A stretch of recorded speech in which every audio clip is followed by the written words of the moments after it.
Görəsən qonşular nə deyər? Hoş ol, komşular eşiter bizden. Komşular eşitmesin. Valla görəsən qonşular Yok, nə deyir? Hayır ama Yok hey qonşulardan yo, ne değil ama işləyəsən? komşulardan Görəsən hayır. qonşular nə Komşular deyər? eşiter. Bizdə çox qəribə bir şey var. Hər hansı bir şeyi eləməmişdən əvvəl görəsən qonşu nə deyər deyə düşünürük. Sanki görünməyən bir göz var və hər addımımızı izləyir. Hamımızın içində gizli bir polis oturub və bu polis heç vaxt rahat olmayacaq. Bu fikir bizə hardan gəlib? Bizdə qonşu nə deyər düşüncəsi yeni deyil. Bu Sovet dövründən qalmış bir mirasdır. O vaxt hamı bir-birini tanıyırdı, hamı bir-birinə qarışırdı, hamı eyni həyətdə yaşayırdı. Birinin qapısının qabağında səliqə olmasa, bunu bütün bina bilirdi. Bir ailə dalaşsa hamı eşidir və insanlar təhlükəsiz qalmaq üçün bir qaydaya öyrəşdi. Heç vaxt çox seçilmə və heç vaxt çox fərqlənmə. Çünki fərqlənən adam ya danışılırdı, ya da hədəfə çevrilirdi. Bu psixologiya bu günə qədər gəlib çatıb. Bəs niyə bu gündə davam edir? İndi dövr dəyişib. İnternet var, sosial şəbəkələr var, amma maraqlıdır. Qonşu nə deyər düşüncəsi niyə hələ də qalır? Çünki insan nə qədər sosial mediaya da girsə, içində hələ də bir qorxu var. İnsanlar məni necə görəcək və haqqımda nə fikirləşərlər? Bəzən biz həyatımızı da belə yaşayırıq. Bir şey almaq istəyirik, amma ayıb olar deyirik. İdman eləmək istəyirik, amma hamı baxar deyirik. Videoya başlamaq istəyirik, bizə gülərlər deyirik. Ən gülməlisi də odur ki, bu hamı dediyimiz adamların 99% öz həyatından bezib heç bizə baxmır belə. Amma beynimizdə hələ də o düşüncələr var. Görəsən nə deyər? Ən pis tərəfi nədir? Bu fikir bizi yavaş-yavaş məhv eləyir. Niyə?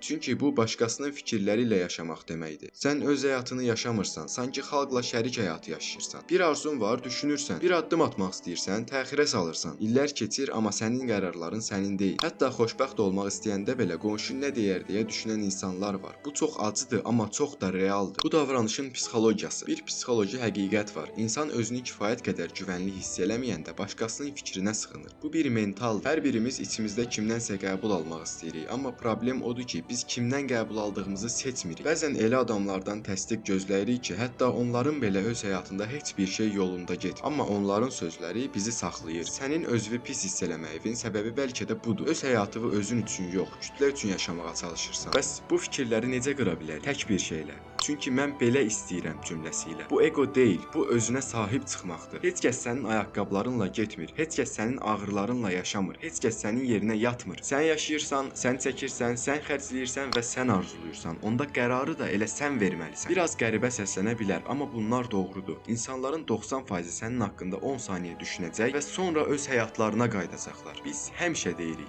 həyat qısadır. Amma əslində həyatı qısaldan şey vaxtın az olması deyil. Həyatı qısaldan başqalarının fikri ilə yaşadığın illərdir və bir gün başa düşəcəksən. Nə qonşu, nə çevrə, nə də bu dünya heç biri sənin yerinə yaşamayacaq. Bu gün bir qərar ver, özün üçün bir addım at və yadında saxla. Sənin həyatının səsi hamının fikrindən daha yüksək olmalıdır.